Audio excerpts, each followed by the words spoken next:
think people misunderstand your kind of intentions around that? Because I don't personally. I kind of look at it and think, there was a lot of things going on at that time. I would say from agents probably saw the pinch mid-2022, certainly towards the end. It was pretty obvious the tap had been turned off. And if the tap's turned off, that means demand's dropped. Supply then increases, which inevitably you achieve a challenge, which is we've got people that want to move, some that need to move. The ones that need to move are making the decisions to change their prices, which creates a decrease in the overall house prices. And being out there on the front line, I've got to say that from my standpoint, I've seen in this year, and maybe even last year, your prices are kind of more like 2019, 2020 in a summary. And you do get pockets of differentials. There are definitely anomalies in that area. And I think agents should know what they are, because pricing is still driven by supply and demand. And what happened in 2022 is demand dropped significantly after what was the incredible time of 2021, 2020 to 2022, really. It went nuts. It's not as straightforward as supply and demand.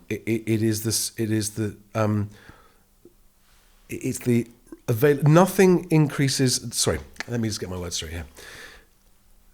House prices correlate wage growth more closely than they do anything else. Not transaction volumes, not interest rates. Okay. Right? It is CPI, if inflation-adjusted wage growth is the number one closest correlation with national house prices. Okay. 2024, 54% of all transactions were first-time buyers with a mortgage.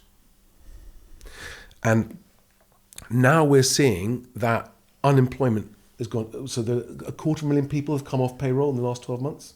Yeah. Right. I mean, this is the worst economic employment news since 2008. So unemployment is currently increasing faster than during the financial crisis. Right now. Okay. Now, first-time buyers are reliant on their salary and their employment to get mortgages, and they're 50% of the market. So this is why I have been surprised at the resilience of first-time buyer pricing levels in the last few years. I have been surprised, right? I'm genuinely surprised at that. However, after the data that Richard Donnell from Zoop has given me about the pent-up demand from people who just want a home, like they just want a home, I now begin to understand why that's held up. First-time buyer prices have held up. Prices at the top end of the market have not held up, but there's no index that shows that, right? Everyone who's dealing in higher end prices has watched in some parts of the country, like I think it's like, what is it, 2 in 10 or something, 20% complete? I can't remember, over a million. I can't remember what it is exactly. But there are areas of the country where detached house prices are down 20-30% now from the peaks. Doesn't get reported. Now, I now worry about first-time buyers. So I do not want house prices to fall. And people mistake me thinking that I do. The least damaging way for affordability to improve, which is what I do want, is for house prices to flatline as wages continue to grow. Yeah. That improves affordability, and gradually more and more people will be able to afford homes again. What we both want, and what all agents want, and what the public wants, and actually what the economy would benefit from, is more transactions. And what is amazing to me is that if we were to correct 2025's transaction volumes for 2006's transaction volumes, adjusted with the population growth, we would have over 2 million transactions a year now. So when we talk about, transactions are up 5% this time last year, we're still 50% down where we should be. Right? And that is a function, or that is a consequence of how badly the market's operating, and overvaluing, aka talking about house prices, is the root cause of this problem. So just circling back. He hasn't answered the question. So what was the question? What, the 35% doom-mongers? You haven't answered it. You went all around the houses, although, to be honest with you, what you said is spot on. Hang on a second. Why is it doom-mongering to say houses are going to get more affordable? No, you said... Why is it doom-mongering to say there'll be more transactions? You said 35% on the prediction. That was his question. Why is that doom-mongering? Because... Who's it dooming for? Because I think agents look at that and now say, fuck's sake, you're talking the market down, that's not going to help, that kind of thing. But these are the same agents go overvaluing and shooting themselves in the transaction volume. So do you think it's in my mind, it's the same agent? Two separate things. What is? Talking about overvaluing, because it's ego and ego and what's the other thing? Because they're targeted on and they're paid on it, incentivized. versus the doom-mongering of the 35%. Why is 35% doom-mongering? You haven't answered that question. Because, well, let's look at the stats. When you announce that, the nominal, which is headline house prices, have gone up 5 or 6%. And then every single time that you were challenged, you would say, well, this is just my opinion, but I could be wrong. You're not answering my question. Why is it bad that house prices come down? No, the point was why is it doom-mongering? It's doom-mongering because at the end of the day, a lot of people have got a lot invested in the property market and themselves. And if you start doom-mongering by saying house prices are going to crash by 35% in 3 years, then that could affect people's decision on whether to buy or not. Because in one aspect, you were saying, you were going to say, house prices are dropping, end of the world. Oh, by the way, if you still want to buy a house, make sure you get it at the right price. Now, I agree with you on that part. Listen, but was this clickbait? It's not. I don't think that when housing affordability is at its worst in history. Oh, how are you measuring housing affordability? Wages to house prices. Do you think people make a decision based on wages versus salary? I know the lenders do. Okay, but the thing is, though, if you look at the nationwide first-time buyer, they actually work out, because the way people decide whether they're going to buy a house or not, if they can afford it, is how much of my wages is going out of my... And that is at a really... Even today, in London, it's 20% cheaper today in terms of how much money leaves a household income on mortgage payments than what it was in 2007. Okay, doom-monger, right? And would agents sell more houses or less houses if prices were lower? Let's say sell the same amount. No, sorry, absolute rubbish. If prices were lower, more people could buy.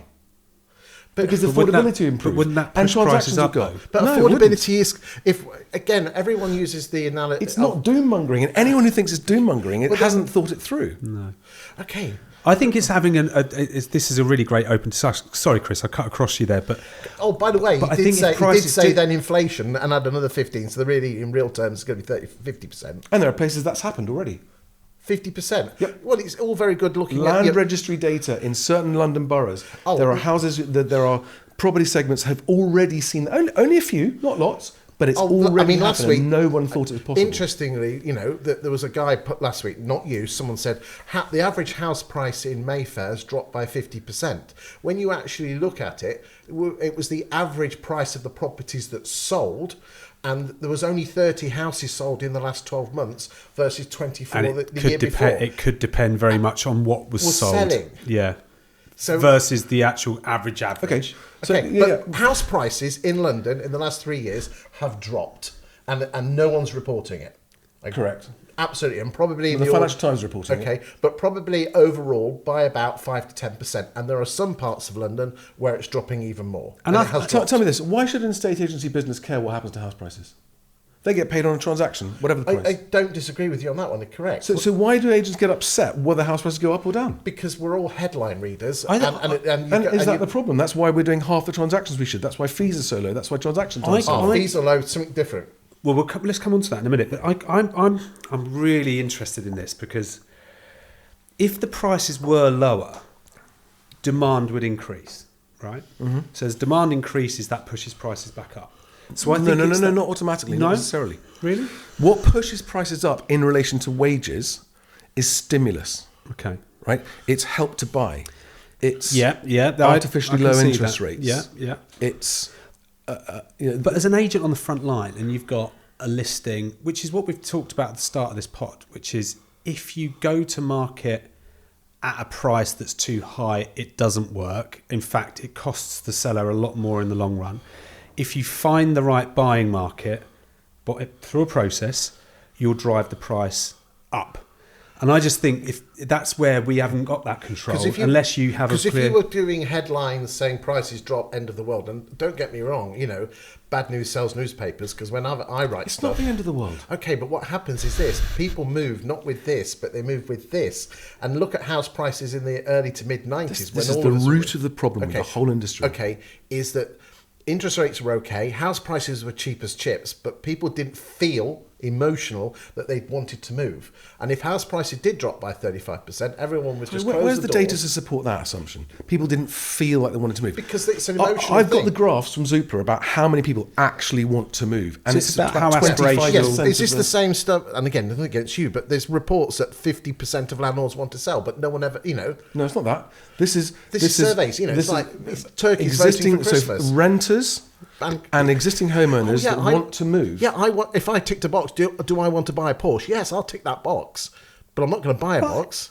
No, a Porsche. sorry, there are people waiting to buy with money in place, right? Who aren't even offering, because the agents who think it would be doom-mongering to sell more houses won't drop their prices because then they'll look stupid to their sellers. Going high, so agents to win the listings. nail their tackle to the mast on these high Charlie, prices. I agree with you about the process to get to price. I'm fundamentally agree that, because I think you're playing a really dangerous game as an agent, going in there and predicting what somebody might pay for the house and then putting it on at the wrong price and getting no interest. Then you reduce it again, and then you're clambering around to try and find buyers which aren't there because the buyers don't want to go and look at it. Because again, where does the responsibility lie? Does it lie with the vendor for accepting an over-egged pudding or a double roast tinted? This is where skill. This is skill. And actually, it's not a great deal of skill if you really have a clear process and an explanation and stats and stories,